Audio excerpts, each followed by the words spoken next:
The spotlight was on the southern Chinese city of Guangzhou in recent days over reports of ill treatment on people of African descent. Was it xenophobia? Was it overzealousness in carrying out measures amid fears of a viral resurgence? Or was it a matter of nerves getting frayed? And in the United States, some end up getting the shorter end of the stick amid the pandemic. Who are most vulnerable and how are they coping? Welcome to The Point, an opinion show coming to you live from Beijing. I'm Li Xin.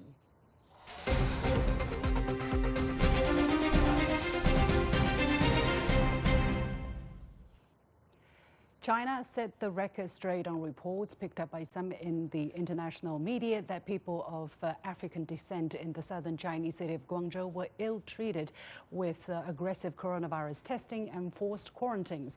Is there indeed a systemic policy of discrimination against the African community? What's the bigger picture, and what have Chinese authorities done to clear up the situation, and how are the ways looking ahead?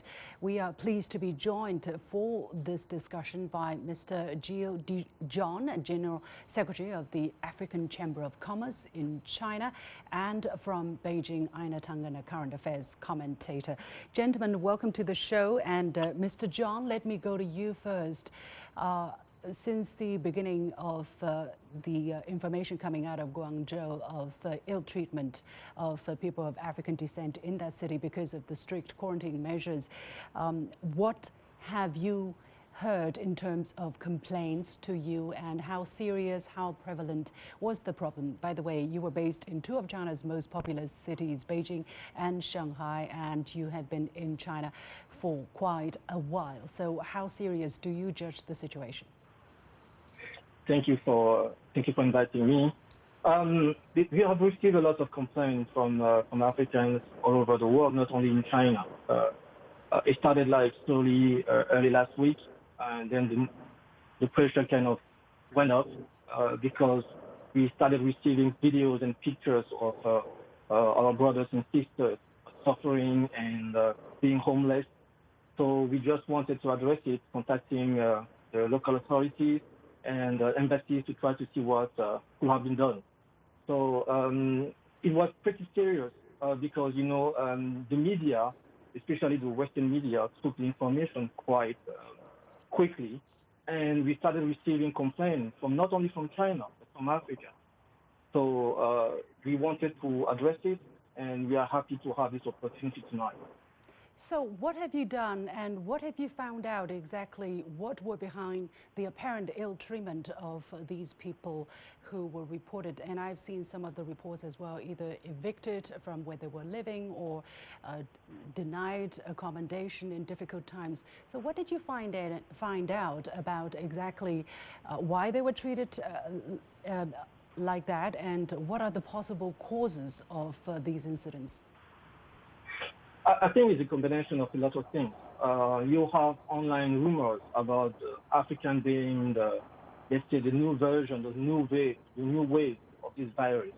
Then after that, you started having information about Nigerians being kind of refusing to be tested because the government was trying to test all the African community in the city. Then it moved into something different about African fighting nurses and authorities in the city. And after that, the situation kind of escalated to another level where now we started receiving complaints from African people being discriminated against, whether they were trying to access malls, supermarkets, hospitals. Now they were being rejected. So I think at that moment, the situation kind of lost the main point, and the main reason why it all started from the beginning. So now you have different versions. You have Chinese coming up with their versions of facts. Then you have Africans, Nigerians, Kenyans, Cameroonians also expressing their own frustration. So it's very difficult now to pinpoint the origin of this. But what we know is for the past 4 or 5 years, we have observed an increase in racism, discrimination towards African people in Guangzhou, but it's going north as well. Even in Shanghai, we have seen now restaurants, clubs, bars rejecting Africans trying to access the venue. So I think it's something now where only a small problem in Guangzhou was able to kind of ignite the fire that is producing the situation that we are experiencing.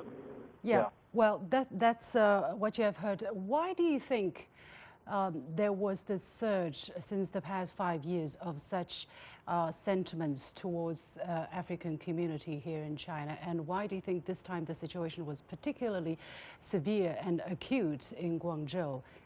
Help us understand that from your perspective. From my perspective, it started a few years ago with that Xiaobi advertisement where they were washing a black guy in washing machine. And I think that situation wasn't properly, let's say, fixed, because besides having excuses and apologize from the Xiaobi company, nothing was done from the government standpoint. Okay, there were no measures that was taken in order to prevent this kind of situation from happening again. Then after that, I think last year we experienced another thing when the city of Wuhan decided also to come up with a museum portraying Africans as animals. Okay, and then we started feeling like it was becoming, let's say, normal to be insensitive towards the feeling of African people living in China. And at the end of last year, Guangzhou we have received complaints about Africans being expelled from the hotel because there were some kind of, there was a notification or a memo going around telling Africans should only book hotel above 4-star to 5-star hotel.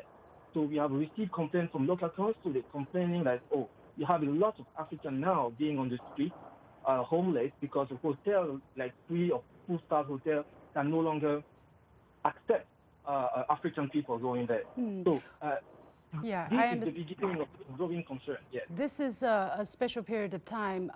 I have to say, however, that it is not just really African people who are in China, but also for a lot of Chinese people or for other foreigners. We have all been undergoing strict quarantine measures. But I do not know to what extent this is especially targeted to the Africans. I think the thing is the Chinese Ministry of Foreign Affairs and the Guangzhou government has realized the issue, has realized the problem, and they have come out to talk about it. For instance, Chinese Ministry of Foreign Affairs spokesperson Zhao Lijian had this to say. Let's take a real quick listen. We treat all foreign nationals equally in China. We reject differential treatment, and we have zero tolerance for discrimination. And there have also been measures that have been taken, and I'm just going to list some of them. For instance, that they're going to provide health management services without differentiation to designate hotels for accommodation for foreigners required to undergo medical observation, and adopt price adjustment for those in financial difficulties, to set up effective communication mechanism with foreign consulates general in Guangzhou, and to reject all racist and discriminatory remarks. So, Mr. Djon, what do you think of these statements and these measures that have been announced by the Chinese government to clarify the situation or to improve the situation? I think it's a good starting point. Our brothers and sisters from China, it's pretty new to them to be treated as a bully because, as you know, the history, they have always been the other side of the spectrum. So I can understand why it can be difficult for them to understand what is the sensitivity that we are having now. But when we received the momentum about that statement yesterday, we applauded it because actually it was also a way from the government to understand our pain and try to come up with some solution. But I think something must also be taken forward in order to prevent the situation from happening again. Because this measure that was taken yesterday is only about calming the situation and going back to normalcy. But we also need to take some action to prevent future events from happening again. Well, I also want to ask you for your suggestion, maybe some recommendations as to how better governance, better regulation would be handled in terms of the African community in Guangdong. There have been reports, for instance, of some of the people really outstaying their visa. Of course, that's a problem that shouldn't be prioritized at this moment. So how do you advise that such measures can be handled from both sides, so that the people-to-people relationship can be better? So I think, even in Africa, we have the same situation where you have a lot of Chinese being overstayed, right? You have local laws and regulations to handle cases of people being overstayed. I think we shouldn't mix situation of people being overstayed and, let's say, enhanced testing, okay? Because the other problem that we've been experiencing is people being exposed to 3-4 tests. Okay, so it means the first test is negative, then they go back to their passport, they spend 2 weeks, then they come back again to the second test, the third test. This is different from the fear of people complaining about maybe being overstayed, because you also need to understand that we are living in very special times where you have even diplomats. They were not able to extend the visa because we are living in confinement.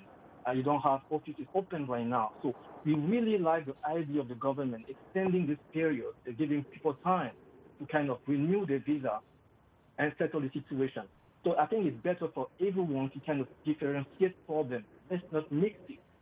Differentiate between the overstay problem, the targeting in terms of testing, and the complaint of people being on the street. These are three different problems that we need to discuss separately. I think these are very sensitive and very delicate measures which have to be handled properly and appropriately by the authorities. So many thanks to Mr. Djon. Let me turn to current affairs commentator Einar for his take. Einar, looking at all of the what has been talked about by Mr. Djon and the reports that you have seen, how do you look at the situation? What is your takeaway? Well, quite frankly, there's a mixture of things. Let's get it out of the way first. Any kind of racism is abhorrent, whether it's against Chinese overseas or Africans in China.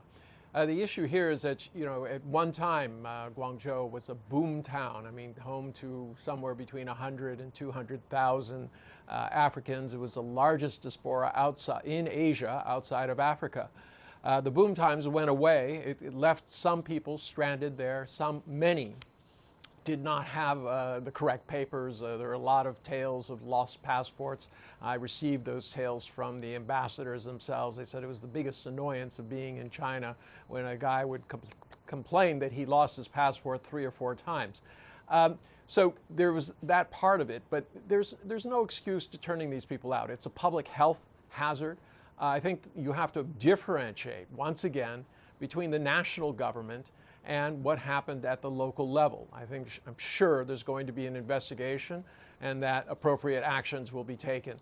China values Africa, very much so. And as a result, they do not want to see this turn into a PR nightmare, and they will take appropriate actions, as they already have. All the people have been removed from the streets. They've been given places to stay. They've been given stipends so that they can eat. This is in the best interest of the community to make sure that they're not out there, exposed and vulnerable to the virus. Nobody should be subject to that. I just want to read out this latest tweet, actually less than a day ago, by the African Union chairperson, by Musa Faki Mohammed. He said in a phone call with Chinese Foreign Minister Wang Yi today, he reassured me of measures underway in Guangzhou to improve the situation of Africans in line with the strong and brotherly partnership between Africa and China. And he also said the African Union permanent representative and the African group of ambassadors in Beijing and Guangzhou are following the implementation of the measures. I thanked Minister Wang Yi for the quick action and the support of China to Africa in the fight against COVID-19. Very briefly, Mr. Djon, I want to give you another opportunity if you have anything more to say based on what Einar just said. Really brief, please. Djon, are you still there? Yes. Yes, I'm still here. Please, yes. Would you have something to say? Yes, I was saying thank you for Mr. Einar to point it out. China and Africa, they have a long history together. As you know, you have next year you are going to have the FOCAT in Senegal. It's a forum of China-Africa cooperation. And I think it was supposed to be a great event because I think 2018 in Beijing, you have 54 states, African countries, attending that event. So we really would like to have this situation to find a peaceful result so we can move forward and improving and growing together. Because China and Africa, thanks to China, you have countries like Ethiopia now having a boom, Ghana experiencing a boom. That's because China is investing and training and bringing things. But I would like to put it to close my discussion, my presentation. It's just to understand, because it's very difficult and frustrating. We have children here in China going to Chinese schools, and it's going to be difficult and painful for them to kind of experience some kind of rejection. So it would be great if, besides having the simple fact of putting statement in terms of helping and fixing the situation, but maybe, and I think this will also calm people in Africa, take some severe action towards some authorities in Guangzhou. I don't call somebody to maybe to lose their jobs, but just to show that this can never going to happen again, because otherwise the tension is increasing in Africa because we have the feeling that we are not being heard, and we have the feeling that it's going to keep increasing. Okay, we have to leave it there. I have to interrupt you there. Our time is running out. But I think your messages have been heard. And thank you, Mr. Djon, Secretary General of the African Chamber of Commerce in China, for coming on the show. And of course, many thanks to Einar Tangen, our current affairs commentator. We will take a short break, and when we come back, a certain set of Americans were found to be taking the bigger brunt of the COVID-19 pandemic. Why are they disproportionately vulnerable to COVID-19? Stay with us.